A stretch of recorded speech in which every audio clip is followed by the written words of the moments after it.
There's still room in the freezer, so I'm thinking of stopping by Kruger for the filling. I watched Kate, my wife of 20 years, chatting through the open window of our 40-foot luxury van. This family trip may be the last, because our daughters will start college at the University of Texas at Austin in just 6 weeks. Everyone was looking forward to this trip. Kate has been somewhat distant lately, and I was hoping that this vacation would give us an opportunity to reconnect and strengthen our relationship. I was waiting for our daughters to have the opportunity to walk together and explore the surroundings, and also hope for quality time with my wife, which has been so lacking lately. I assured her that the walk wouldn't take more than 30 minutes, and I didn't see any problem with that. With no fixed schedule, we left ourselves enough time to get from Fort Worth to Amarillo by mid-afternoon.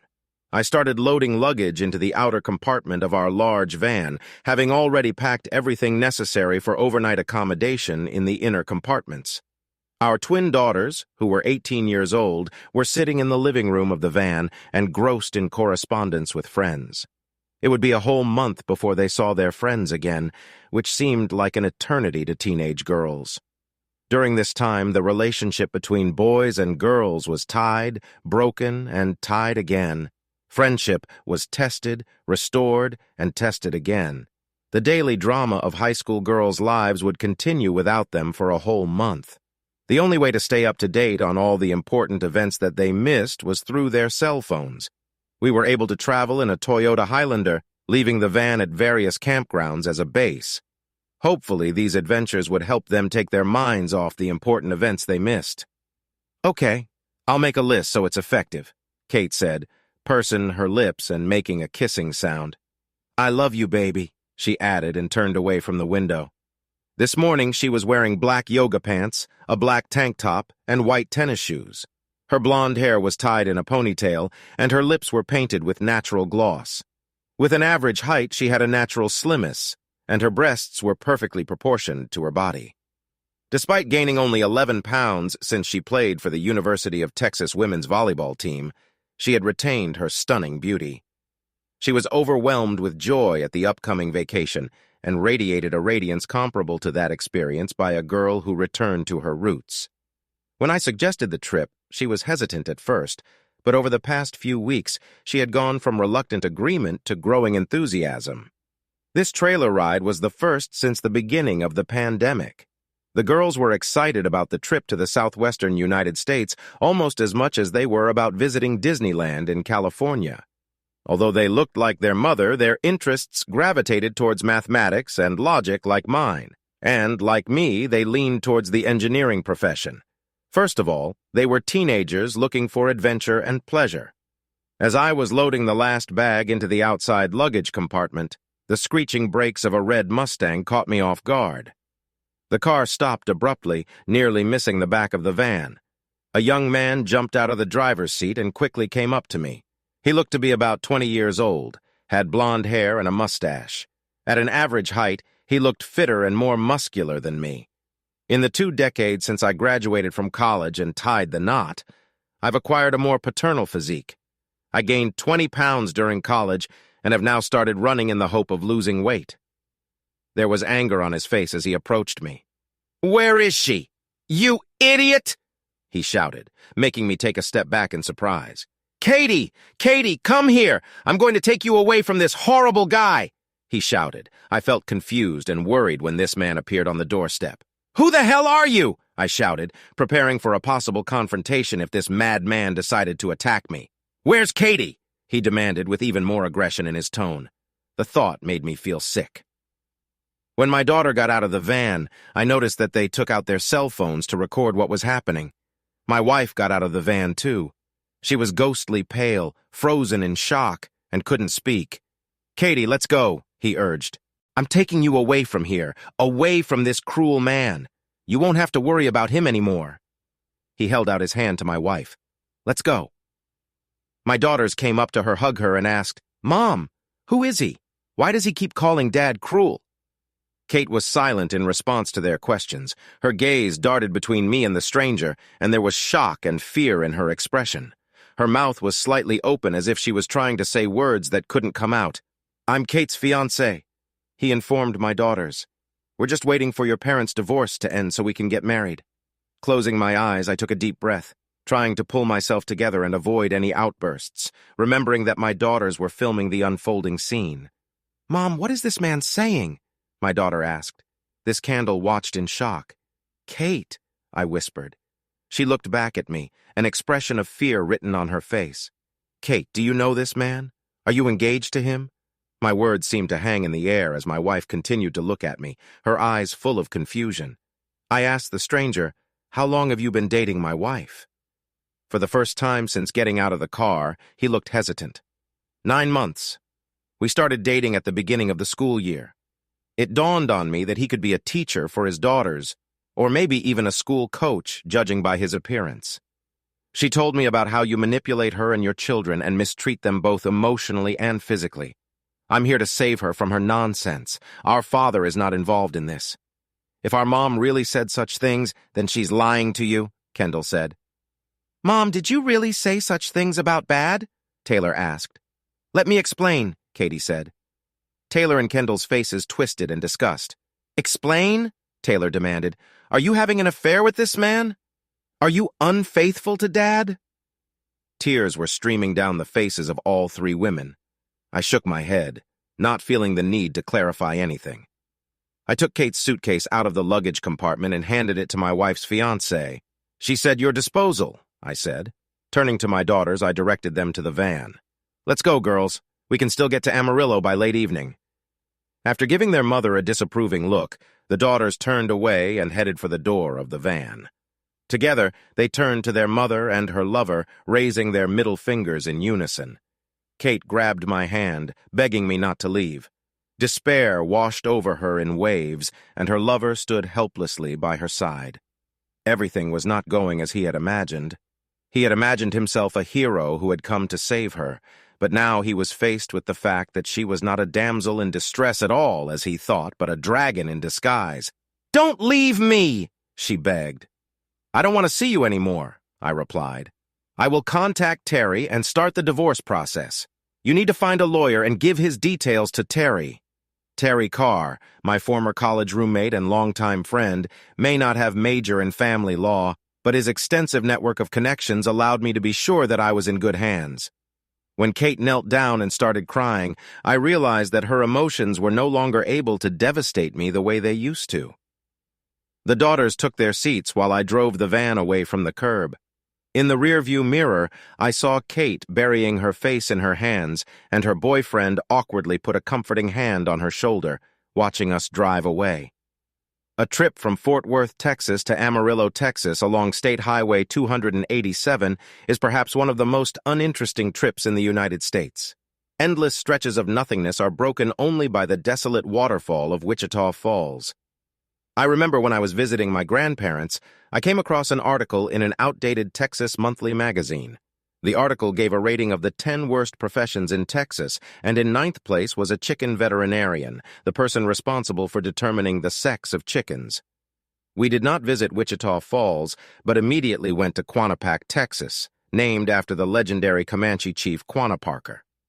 Quanah Parker was born into the family of a white woman, Cynthia N. Parker, who was captured by the Comanche as a child, and her Indian husband, Comanche Chief Pete Anacona, and is a prominent figure in Native American history. We stopped for lunch in this small town and toured the town square, taking pictures of the girls in front of the Quanah Parker Monument at the Hardeman County Building. Cynthia's story was the impetus for the creation of John Wayne's film The Searchers. My daughters and I love classic movies. It seems that they inherited this treat from me rather than from their mother. In preparation for the trip, we organized a marathon to watch ageless films such as The Searchers and HUD, starring Paul Newman, filmed in Claude, Texas.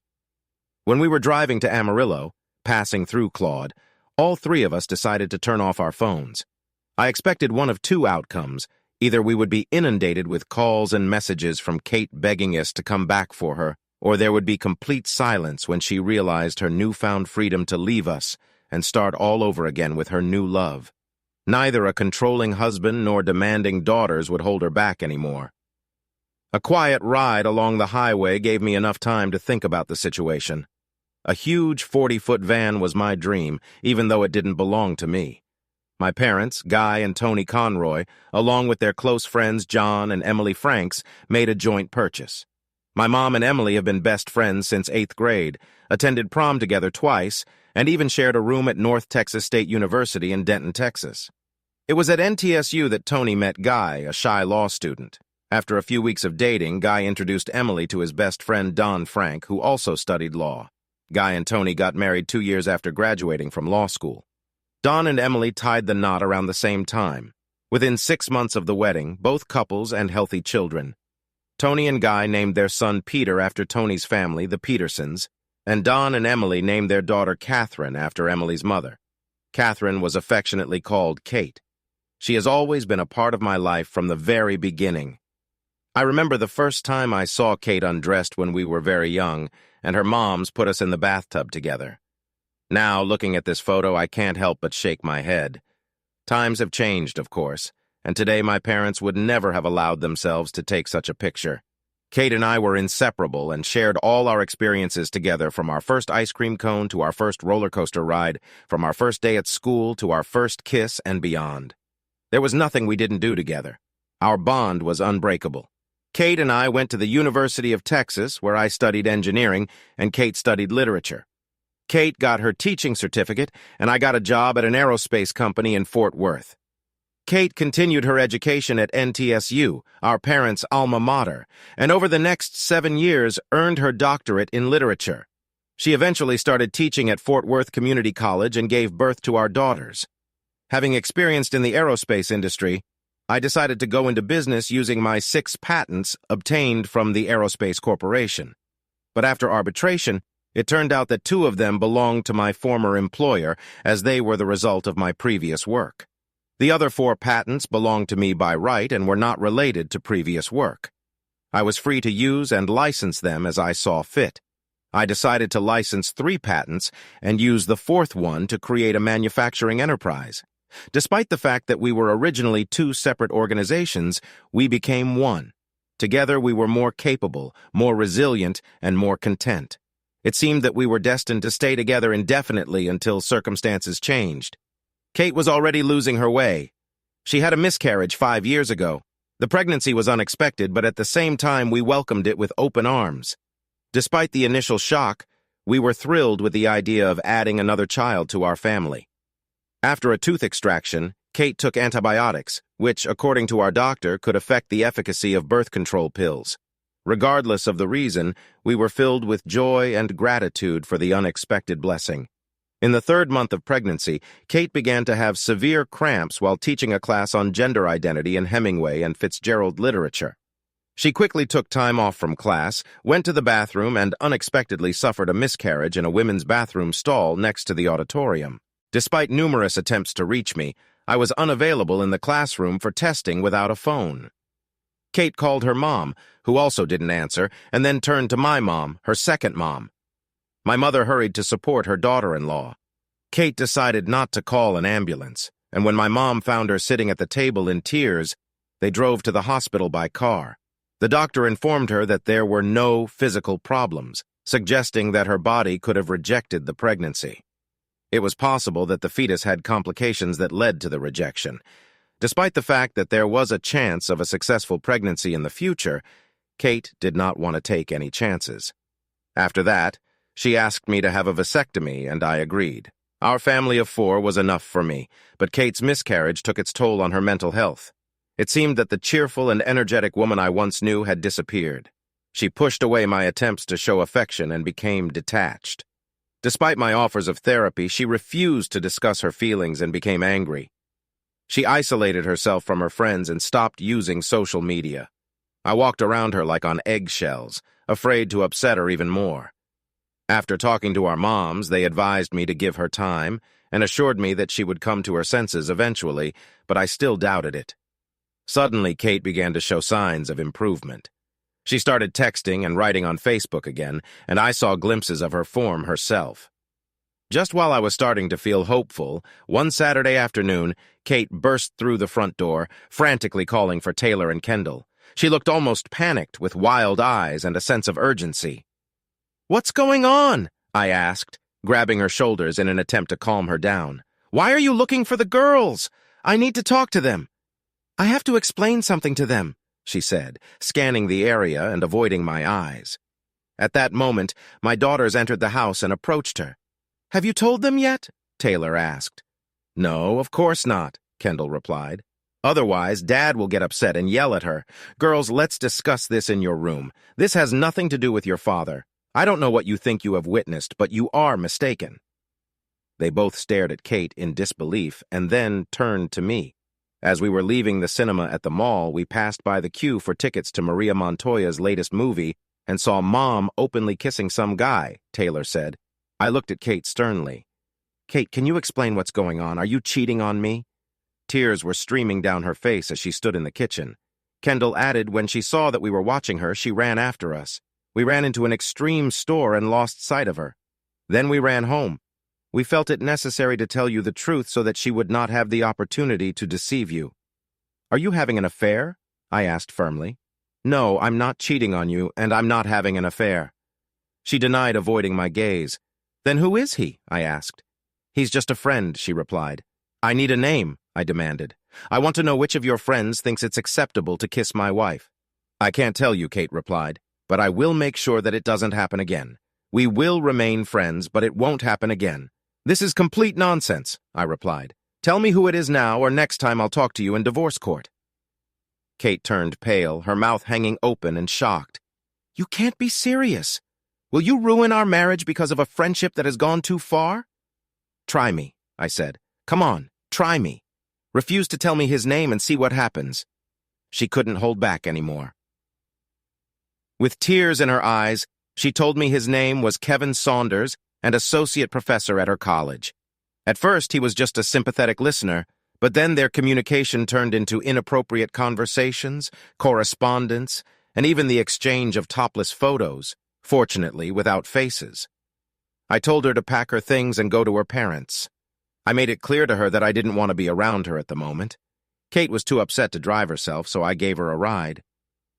When Frank saw his daughter crying in her husband, we considered a son, giving her a ride with a bag for the night, he realized that something serious had happened. Kate was honest with her parents and also apologized to mine when they got the call. She made it clear that the kissing incident was just a kiss and nothing more serious than they thought.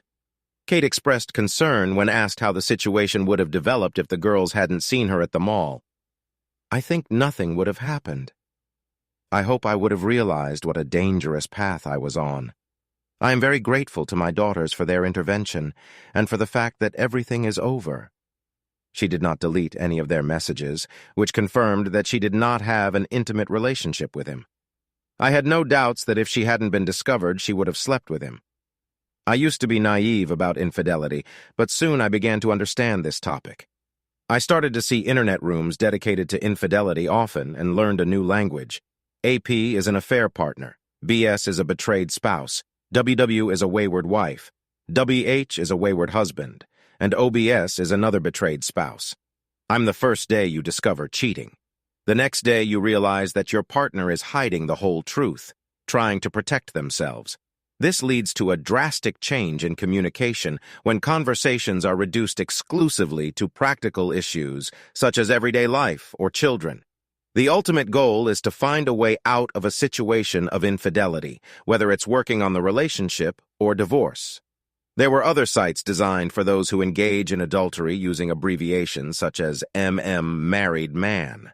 The secrecy of the affair was maintained with OBSEC operational security, as if deceiving and misleading a partner required the same level of skill as CIA operations. I understood this concept. I didn't notice any signs of Kate's emotional connection and was glad that it hadn't turned physical. I remembered that a couple of weeks before that very day, she started hiding her phone from me when she was texting. She even took it to the bathroom with her and slept with it under her pillow. These were obvious signs, but when you love and trust someone, it's easy to deceive yourself. The result of her little adventure was that I insisted she leave her job.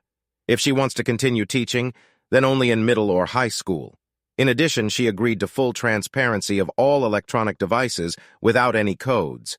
I allowed my wife to use only the native Apple app to send text messages on the old iPhone that I gave her. I controlled the device by setting my own password on it and ensure that location services were always on. I made it clear to her that any sign of infidelity would lead to an immediate divorce. She agreed to my terms, and I gradually began to trust her. I monitored her marriage by checking the clone iPhone several times a day for messages, calls, and location updates. Every day, I logged into her Apple App Store account to find all the downloaded apps that could be used for cheating. This included not only dating or social media apps, but also seemingly harmless games with the ability to exchange internal messages. I also monitored her phone bills and compared data consumption with what was displayed on the clone phone. Kate started teaching in high school since she was the only teacher at the school with a doctorate. Dr. Catherine Conroy's presence on the faculty was considered prestigious for the school. Kate dreamed of teaching at the university one day. She thought she could combine teaching several courses per semester with working on a book during office hours. But the emotional affair got out of control. While acknowledging that her own choices led to her becoming a full-time high school teacher with limited time for writing, she couldn't help but feel bitter towards me for pushing her into this role. We were trying to deal with her mistake and the consequences of the affair when we received the devastating news of cancer. 18 months later, Kate discovered a small tumor in her right breast during a routine checkup. Although the tumor was small, she decided to have a mammogram and consult a doctor just in case. A mammogram showed the need for a biopsy, which eventually confirmed the diagnosis of breast cancer. Kate's mother and grandmother had both undergone mastectomies due to breast cancer. Unfortunately, Kate's grandmother died as a result of an untimely operation. Emily, Kate's mother, after learning that she was a carrier of the BRCA1 gene, made the difficult choice of a preventive mastectomy. After the analysis showed that Kate was not a carrier of this gene, she decided not to have her breasts removed and prefer to have a lumpectomy. Despite this decision, the diagnosis still affected her greatly. Kate had always been proud of her body, especially her firm and untouched breasts, even after nursing 2 children. The thought of surgery to remove them plunged her into a deep depression that was difficult to overcome. For several months, she was estranged and unhappy with me and her daughters. Any little thing that upset her caused an exaggerated reaction, but one day she suddenly changed and became the Kate we knew and loved. It reminded me of how she behaved after the miscarriage when the depression lifted and she returned to her old self. I hadn't touched the clone iPhone for several months, but I decided to charge it and prepare for the worst. After conducting a thorough investigation, I did not find anything suspicious. There were no messages set to unfamiliar numbers on Kate's phone, no photos or videos she exchanged with other people, no questionable apps or search history. She seemed to have turned her life around with a clean slate, taking advantage of the advice and determination. But looking back, I realized that I was only deceiving myself. In fact, I unintentionally taught her how to become a more skilled liar. I searched for hidden mobile phones more than once, rummaging through coat pockets hidden in the back of the closet. I searched the shoe boxes and shoes thoroughly but found nothing. I searched every possible place in her car under the seats in the glove compartment, on the console and in the trunk, but I still couldn't find anything. The only place I couldn't check was her classroom at school, where she could hide her phone out of my reach.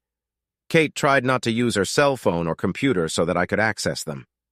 Despite all my efforts and knowledge of infidelity, I was caught off guard when her lover suddenly appeared in her house. The drive from Quanah, Texas to Amarillo was filled with silence as each of us reflected on the events of that morning. Our daughters knew about the impending divorce because they were direct witnesses to their mother's infidelity. Their pleas for reconciliation after the first betrayal were heartbreaking, but the second betrayal turned out to be even more devastating. Kate's long-term affair, which included love and intimacy with her fiancé, made me boil with anger. The realization that she had deceived him about the state of our marriage pierced me to the depths of my soul, and I could not understand the depth of her betrayal. Not only did she speak ill of me as a violent person, but she also fabricated stories about me. Although I have my flaws, I have never been violent either physically or mentally. We didn't stop at Amarillo. Initially, we planned to visit Palo Duro Canyon State Park, the second largest canyon in the United States after the Grand Canyon. We were going to spend a few days in the park and then continue west on I-40, following the old Route 66. Our journey started in Tucumcari, New Mexico. We drove through Albuquerque, stopped in Santa Fe and Indian Pueblo, and then headed south to Flagstaff, Arizona. From Flagstaff, we headed north to Las Vegas, where we stayed for 3 days and then drove west to Los Angeles. In Los Angeles, we planned to spend a week visiting Disneyland, Universal Studios, and other popular tourist attractions. After our stay in Los Angeles, we intended to head north along the Pacific Coast Highway to San Francisco. In San Francisco, we planned to spend a few days exploring Fisherman's Wharf and, now that our daughters have turned 18, visit the Napa and Sonoma valleys. From there, we headed through Salt Lake City and Cheyenne along the 80s, continued our journey through Nebraska and Iowa, and then reached our next destination, Chicago. We planned to spend a few days exploring the shops on Michigan Avenue and attending a Cubs game at Wrigley Field.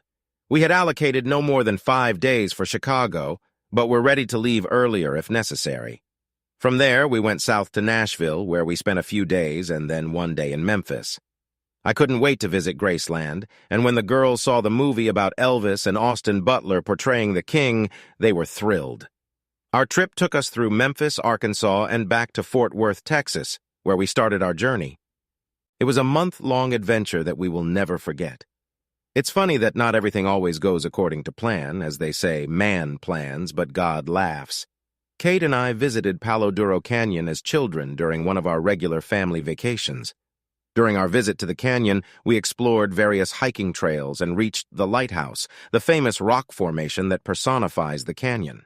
In addition, we attended a live musical performance of Texas in an outdoor amphitheater, which left us completely delighted. The show told the story of the first pioneers of the Texas Panhandle through singing and dancing, and ended with an impressive fireworks display. Attending this musical at a young age ignited Kate's and my passion for musical theater, which has not faded to this day. Thanks to our influence, our daughters developed a love for the theater, and they both took part in school musicals. Fortunately, their singing talents came from their mother, not from me. After loading the van, we realized that it was too late for hike, so I lit the grill and served hot dogs with potato salad. I allowed the girls to have either a glass of wine or a glass of beer at dinner. They both chose the wine and looked at me seriously. "I think it means a divorce," Taylor said, looking at me with tears in her eyes. "Why did she do this to you, and why is she lying about you?" "She told that guy that you were violent," Kendall added. "I doubt Mom will be able to give a reason why she lied," Taylor said. I took a sip of beer before answering. "You're right, Taylor. I doubt she can explain it, but I can." After a moment's hesitation, I decided to finish my thoughts. The twins have already turned 18, and it's time to have adult conversations with them. They are adults, and I will treat them like adults. No one wants to play the role of a villain in their own story. This is where the concept of the victim triangle comes into play, which has the roles of victim, rescuer, and persecutor. Betrayal contradicts the basic values of a mother who considers herself a good and moral person. To justify her actions, she must present me as the villain, not herself. If she's the victim, then I'm the persecutor, and her betrothed, whether he's her boyfriend, fiancé, or whatever she calls him, is the savior. Your mother understands perfectly well that I'm a devoted and loving partner who has forgiven her in the past, but she prefers to portray me as controlling, violent, and manipulative in order to shift the blame onto me and distance herself from her own actions. As I said before, no one wants to be the villain in their own story. The girl's expressions turned thoughtful as Taylor nodded in agreement. If she's playing the role of Snow White and her partner as the prince, then who are you, the hunter or the evil queen? I silently agreed. However, it didn't matter. Soon it wouldn't be my problem. Taking my iPhone out of my pocket, I decided to check the messages. "Girls, step back in case this thing explodes," I warned jokingly. They giggled and took out their phones, too. When my phone turned on, it vibrated and lit up with a stream of messages, missed calls, and notifications. I realized that I should have blocked Kate before leaving Fort Worth, but had forgotten and quickly corrected this mistake. I also got rid of her messages and voicemail. All that was left were messages from my mom, Kate's mom, and her dad. Strangely, there was not a single message from my father. Mom's messages started with concern and then became more and more annoyed. "Pete, it's Mom! Call me right away! I'm worried! Pete, call me back! Peter, you need to call me urgently, please! Peter, call me now! It's better for you if you pick up the phone! I'm not kidding! I can't believe you decided to do this! Believe me, it won't end well for you!" I couldn't help but wonder what her voice messages were like as her texts became more and more hostile. There was anxiety and urgency in her voice. "Peter, your wife is hysterical. You have to deal with this immediately. Despite her mistake, it is very important for you to put aside your pride, act responsibly, and support your wife. Peter, I'm disappointed in you. Leaving your upset wife with a stranger while you go on vacation is unacceptable." The words were harsh and full of disappointment. I decided to turn on the speakerphone so that the girls could hear the seriousness of the situation. Their shock cannot be expressed in words. They were shocked and upset. "I can't believe Grandma said such terrible things to you," Taylor said. Kendall's face turned white and she openly sobbed. "I think it's clear which side she's on." The messages and voicemails from Kate's parents weren't as harsh as those from my own mother, but it was clear they were upset and it was clear that I was the cause of their anger. There were no messages from my father. It was a strange experience. I deleted all the messages and voicemail and then watched the girls do the same thing without bothering to listen to them. We turned off our phones and sat around the campfire thinking about what a difficult day we had just gone through. The next day, we went on an exciting hike through the canyon and then attended an exciting Texas show. The girls were delighted with the performance, and it turned out to be as impressive as I remembered. After spending 2 days in Amarillo, we turned off the I-40 freeway and headed west. Despite the fact that we planned to spend 4 weeks on vacation, we ended up staying for 5 weeks. Some of our day trips dragged on for 2 or 3 days before we finally decided it was time to return home. The girls were supposed to return to Austin next week to check into the college's dorms and sign up for classes, so we had to get back on time. Initially, the 4 of us planned to rent a U-Haul truck, attach it to my pickup truck, and take the girls to their dorm room. Since they shared a room in the first semester, we thought the move would be easy, but everything went awry when their mother suddenly brought chaos into our lives. When we returned to our house, my father was sitting on the porch waiting for us. I looked around, but there was no sign of Kate, her parents, or my mother. When I saw his motorcycle parked in the driveway, I realized that they did not accompany him, leaving him alone. Getting out of the van, I stretched and headed for the house. "Dad," I called. "Pete," he replied with a smile. "What's new?" I asked, realizing that this was not a serious question.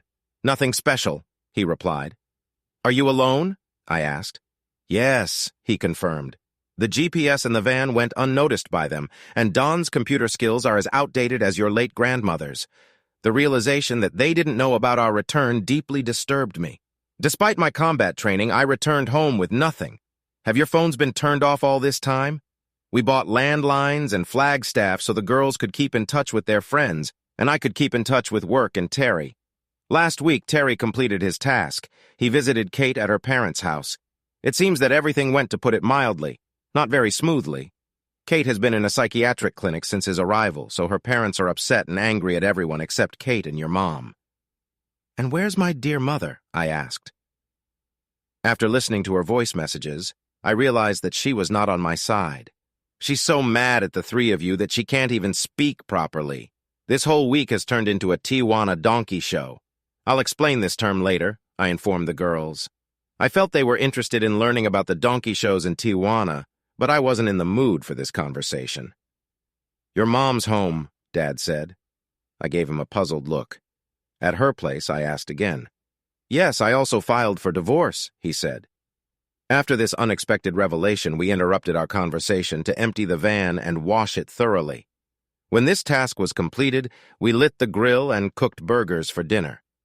Remembering our trip, we deliberately avoided sensitive topics about Kate, her partner, my mom, and other grandparents. Despite my assurances that the girls could visit my mom's house, they politely declined. Instead, they chose to visit their friends. After the meal, each of them hugged me and kissed me on the cheek, promising to be back by midnight. I took out a bottle of Miller and a green one, took 2 glasses and some cigars, and joined my father on the patio. After pouring a couple of fingers of bourbon for each of us, we started the time-tested ritual of lighting cigars in silence. We took puffs and sipped bourbon, watching the lengthening shadows of the night. Finally, I broke the silence with a question. My father took a sip of bourbon before answering. She has always been very close to Emily and her family. Sometimes it seemed to me that she was closer to them than to her own family. The situation with Kate led to a rift between us. I thought your mom would support you and be upset about Kate, but it turned out that she wasn't. In fact, she was angry at you for leaving and at the girls for following you. She was even mad at me for protecting you. I didn't immediately see the messages she sent you, but I heard the voice messages she left. I didn't like what she was saying to you, but at that moment I decided not to say anything. It seemed unnecessary to escalate the situation. I know you, and I know that after the last time she got involved with another guy, you were done with her. Did you know about the previous incident too? I was shocked when a few months later I heard Kate, Emily, and your mom discussing this. Although the previous situation was not ideal, it was not as difficult as the current one. It was obvious that all three of you had turned off your mobile phones. Your iPhone wasn't working and you ignored your messages and voicemail. Every day seemed worse than the last. Kate cried for hours and continued to live her life. Her parents were furious and your mother became increasingly angry and hostile towards me. A week later, Kate's parents placed her in the psychiatric ward of Methodist Hospital, fearing that she might harm herself. It made your mom even angrier, and that jerk hanging around her didn't help either. Wait, really? I exclaimed, shocked. Was this guy still involved with her? My father just nodded in response. He kept insisting that he would not leave her. Will he leave her like her terrible husband did? My father looked at me with regret. Those are his words, not mine, he clarified. Well, isn't that wonderful? I muttered. I tried to convince him to leave, but Emily and your mom wanted him to stay. To be honest, I don't believe Kate really wanted this, but she didn't seem to be herself. I couldn't understand her train of thought. During the last conversation with your mother, I made it clear that the person causing the problems must leave, otherwise I will. I asked her about her reaction, to which she replied, "Don't make me choose between Emily's family and you. You may not like the result." Disappointed, I confess that I had always suspected that Emily's family was closer to her than her own. The next day, I moved into one of the apartments provided by the company for clients. Terry Carr recommended a divorce lawyer to me. Later, we sat together, drinking bourbon and puffing on cigars, silently reflecting on our uncertain future. 2 marriages destroyed by infidelity, one directly, the other as an unforeseen consequence. I made an appointment with Kate at her parents' house. I made it clear that I wanted us to meet just the 2 of us, no parents, and especially no idiot. Kate has always been amazing, tall, slender, fit, with blonde hair and a light tan. She looked much younger than her 42 years. This incident has not changed anything. My heart jumped into my throat when she opened the door after my knock. Both of her parents' cars, as well as my mother's, were missing when I arrived. Just a couple of hours earlier, I had been exploring the neighborhood and noticed that all 3 cars were parked in her driveway. I noticed the same car her lover had driven a few weeks earlier parked on the street, 2 houses down from her parents' house. 2 hours later, at the appointed time of our meeting, I drove around the block and noticed his Mustang 2 streets from her parents' house. My mother's car was parked behind him, and there were 2 people in his car. It was incredibly infuriating. "Hi, baby," Kate said, opening her arms and hugging me. "Stop it." "Kate," I replied. "I don't need your hugs," I said, and headed for the armchair in the living room. I usually sat on the couch with Kate during our visits, but this time I wanted to keep my distance. Kate sighed and sat down on the couch opposite me. "We need to figure this out," she pleaded. "There's too much love between us to ruin everything because of one stupid mistake." I couldn't believe what I was hearing. "A mistake?" I scoffed. "Getting engaged to another man while staying married to me is more than just a mistake." I shook my head in disbelief. "I'm here to discuss the next steps regarding our divorce. Terry Carr mentioned that you didn't tell him the name of your lawyer. The reason is that I don't want to get divorced. I love you. I believe that we can work together to save our marriage. I love you, and I know that you love me. Together, we can overcome any obstacles. What about your fiancé? Do you think he has anything to say about this?" I asked. "He's not my fiancé. It's true that I had an affair with him. I made a mistake, and I regret it. I have feelings for him, but it's not love. My heart belongs only to you. Are you still with him?" Kate avoided looking me in the eye. Instead, she was playing with her wedding ring. He came to see how I was doing. How often? Once, twice, daily, all day long. Tears welled up in Kate's eyes, and she became even more emotional. "You left me!" she screamed. "When you left and left me crying, he was the only one who comforted me in your absence. You turned to him because you were upset that I had left you. But I left you because you cheated on me with him. It was like an old joke about a child who was judged for the death of his parents and then begs for mercy, claiming to be an orphan. Yes, but it's over now.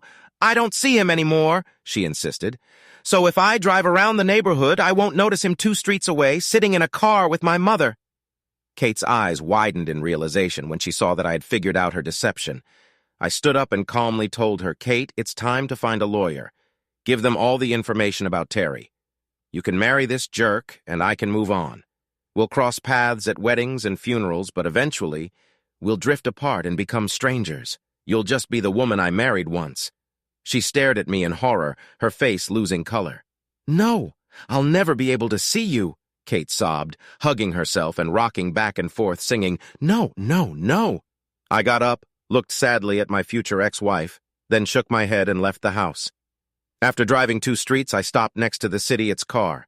Rolling down the window, I found my mother inside, looking at me with hostility. I just left Kate's, and she's in a complete mess. "You should go check on her," I said before I left. When I returned home, I realized that the road ahead would not be smooth. Kate hired a formidable lawyer known as Donna K. Raffy.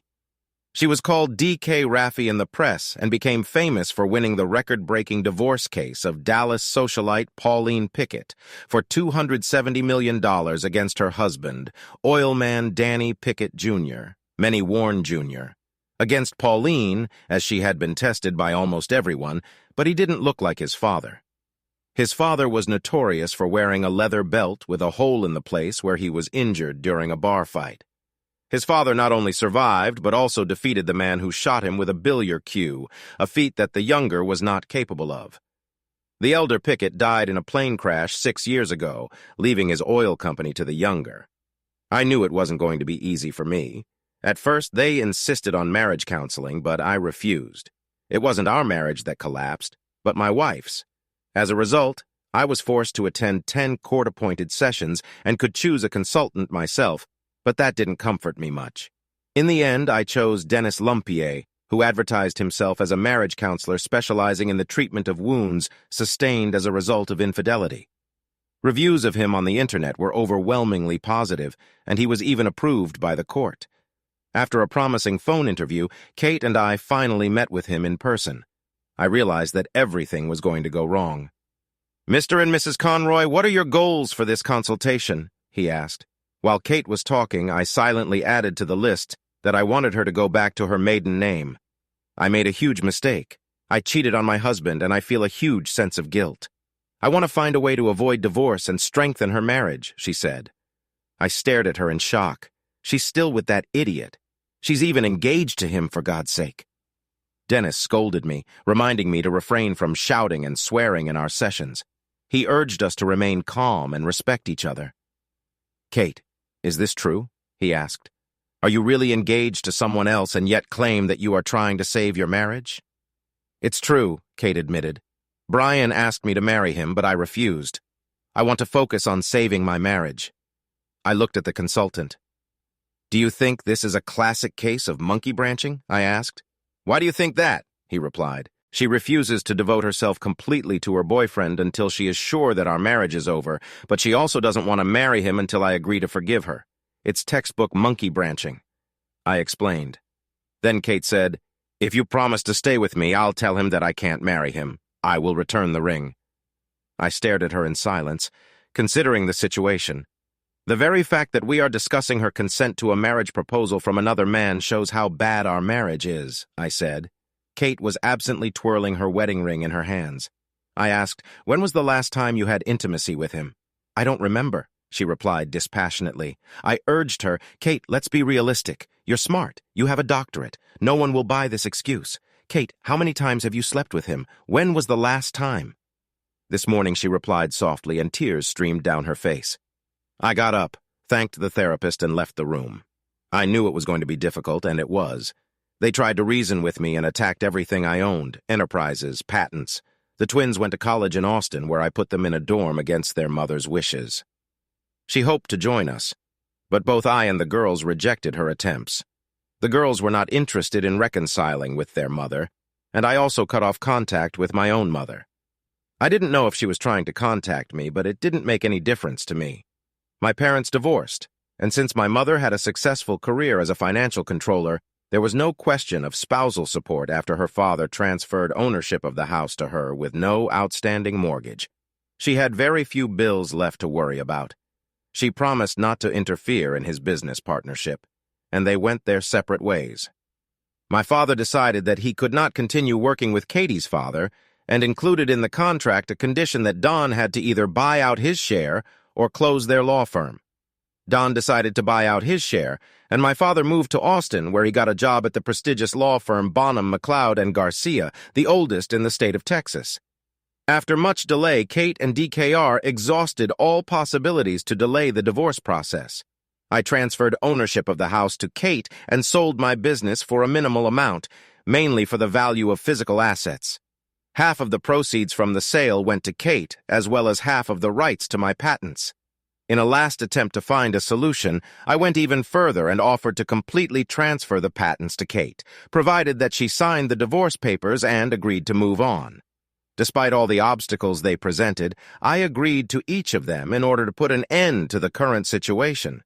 There would be no more attempts to extort money or property from me. It was all over. The divorce was formalized 3 months later.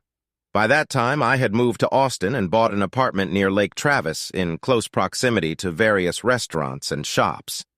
The twins regularly came to my house for dinner, sometimes accompanied by their friends. They liked the pool in the complex, and on weekends, girls in bikinis came and went to my apartment. I was struck by the number of kind and helpful young people living in Austin. Every weekend I received offers from them to help with the housework, although I must admit the presence of several well-dressed girls may have played a role in their willingness to help. 6 months after the divorce, my father, the girls, and I had a glass of wine together on the terrace of my apartment for dinner. We had grilled meat and salad. I noticed that the girls looked worried and decided to ask them directly what was on their minds. "What happened?" I asked.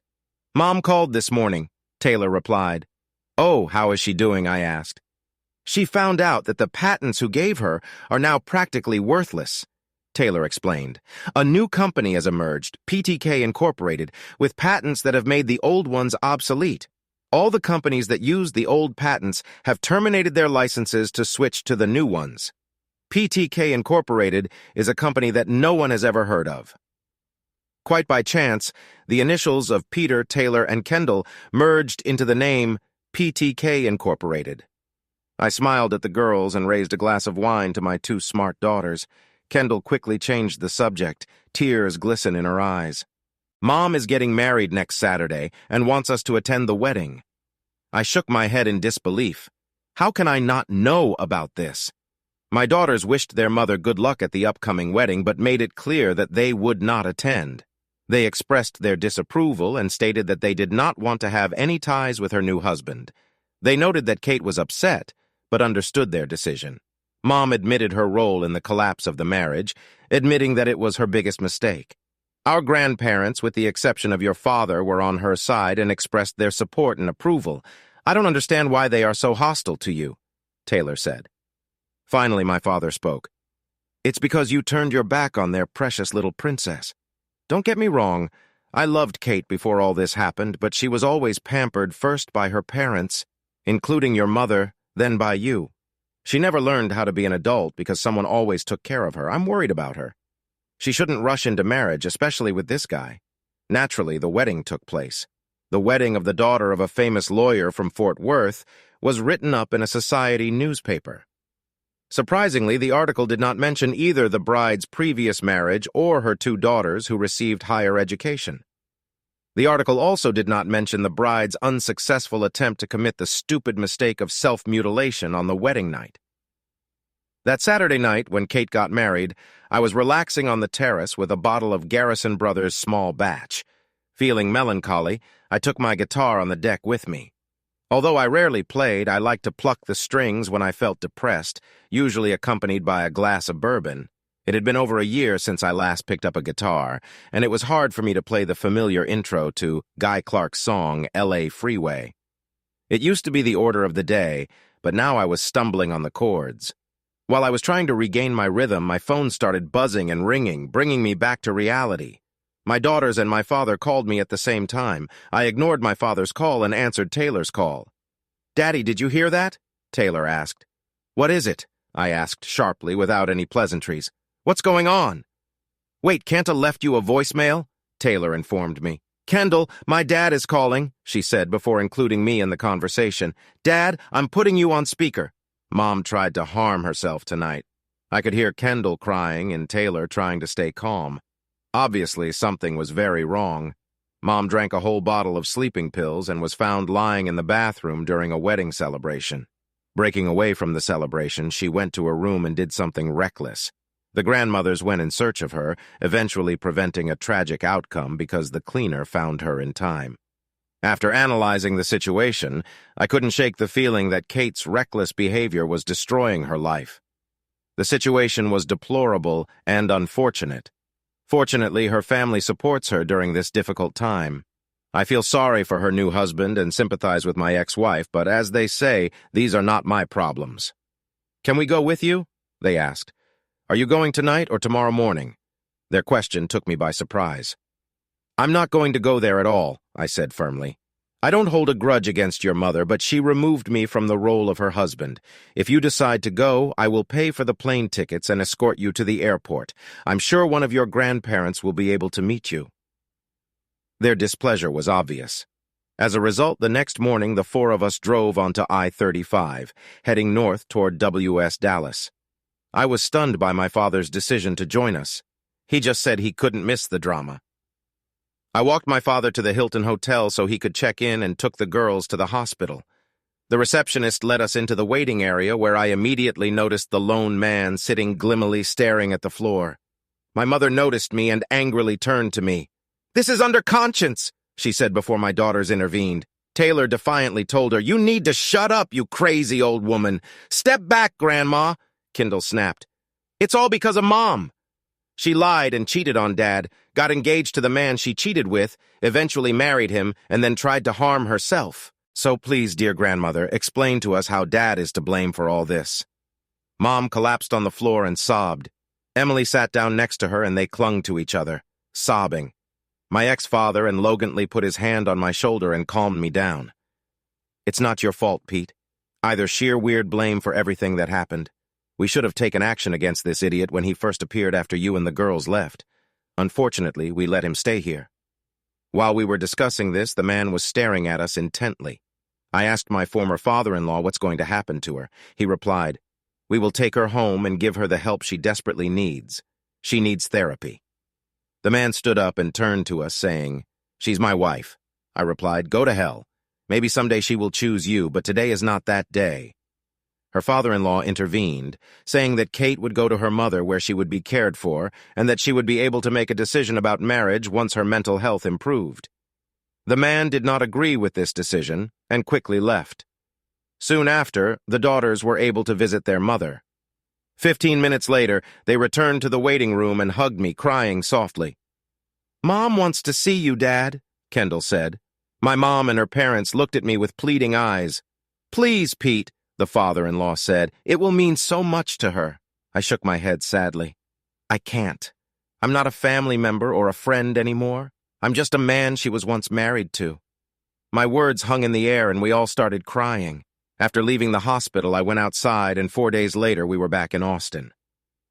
Before I left Fort Worth, I talked to my father-in-law about everything that had happened since I moved to Austin. When it turned out that the patents I gave Kate and her fiancé were worthless, their plans collapsed.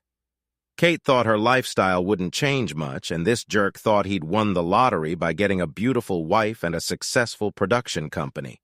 He decided to leave his teaching job and take over the management of his wife's company. At first, they discovered that I had sold the company in a very low price since it was sold to my employees. They had no legal rights. Additionally, my patents were replaced with new ones unrelated to the original ones, so there was no violation. They returned to school as teachers. It was especially difficult for the man. Kate blamed herself for their misfortunes, feeling guilty for her infidelity. She was deeply ashamed that she lied and cheated on me, fought for a divorce, and caused me pain and suffering. She never wanted to marry this scoundrel, but she felt obligated. Otherwise, why would she have subjected her family to such a shock, ruined her marriage and her life for no reason? At least when she got married, she could pretend that everything was for the best. When Kate's father-in-law escorted her to her future husband, he felt that something was wrong. Kate felt like she was floating down the aisle in a haze of disbelief. Her father-in-law briefly wondered if she had taken any medications, but quickly dismissed the idea, knowing that Kate had never dabbled in such things. When she slipped away before the bride and groom's first dance, Emily and my mom went looking for her. I could only shake my head, feeling the futility of my efforts. My love for Kate was unwavering and strong. It was a deep and lasting bond. Life went on. The girls went to college, and my recent new patents were successful, leading to significant sales growth for the new company. At the same time, I decided to plunge into the world of dating again. Although I was skeptical about my prospects at first, my daughters convinced me to try various dating apps and sites. They helped me create a profile and took countless photos until we found the perfect ones to exhibit. After going on a few dates, I realized that I couldn't find common ground with the women I was meeting. Determined to change the situation, I committed to getting back in shape, shedding the dad bod, and returning to my college weight. I was confident in my appearance and considered myself a desirable partner, but the women I dated did not meet my expectations. My friend Terry Carr, who was rebuilding his law practice to focus on trusts and inheritance planning, advised me to contact the same firm my father used. He assured me that they were the best in the state, if not the whole country, and represented the best lawyers. After getting permission, I asked my father to set up a meeting with a representative of my business. The lawyer I eventually met turned out to be Elizabeth Garcia. The Elizabeth, although not as tall as Kate, had an athletic build. Her dark blonde hair, light brown skin, and almond-shaped green eyes gave her an exotic and stunning look. Despite my instant attraction to her, I realized that hiring her as my lawyer was not worth it because of professional boundaries. After 2 dates, we quickly formed an exclusive relationship, and after just 6 dates, we both realized that we needed to tie the knot. At that time, I was 43 years old, and Elizabeth was 32. Elizabeth had also gone through a divorce. She had tied the knot with another lawyer, but it soon became clear that he was only interested in her because of the opportunity to work with Bonham McLeod Garcia. When his plans collapsed, and he realized that he would not be able to move up the career ladder thanks to his marriage to Elizabeth, he began to change. The divorce was quick and easy for Elizabeth, but it left her ex-husband so devastated that he eventually moved to California. Marriage to an older man was not a problem for Elizabeth since one of her ancestors, and Jessica Garcia was 10 years younger than her husband, Robert Bonham, who founded the law firm Bonham McLeod Garcia almost 2 centuries ago. While Elizabeth and I were dating, memories of my former life with my ex-wife Kate and our daughters in Fort Worth surfaced from time to time. My parents and Kate's parents lived nearby, just a few minutes away. I thought my happiness was guaranteed, but life had other plans. After my parents divorced, I had almost no contact with my mother. When we did talk, she always asked me to make up with Kate. Kate's parents were experiencing financial difficulties, and there were rumors of a possible divorce. They missed their granddaughters in the old way of life. After being discharged from a hospital, Kate decided to move in with her parents. Her husband did not like this decision. His disappointment grew even more when she applied for an annulment. 15 months after she was admitted to the hospital, Kate suddenly appeared on my doorstep. When I opened the door on Saturday morning, I was surprised to find my ex-wife standing there with a suitcase. "Ready?" I asked, feeling overwhelmed by her sudden presence. "I understand that I need to fix a lot of things. I've been a terrible wife and mother to our daughters. I'm here to try to fix everything," she admitted. Stunned by her words, I was at a loss. I was speechless until my wife's voice brought me out of my stupor. "Darling, who's at the door?" The Elizabeth's question made me completely come to my senses. She walked into the hallway in dark yoga pants and a white t-shirt, her stomach slightly swollen. I had once planned to have a vasectomy, but never took that step. I glanced at Kate, who was standing in the doorway, then turned to my wife, who was standing in the foyer with a puzzled expression on her face. "The one I was married to," I said carefully, closing the door. I didn't see her again, but I heard she was in bad shape. Kate lost her common sense and was in a psychiatric clinic under the close supervision of doctors.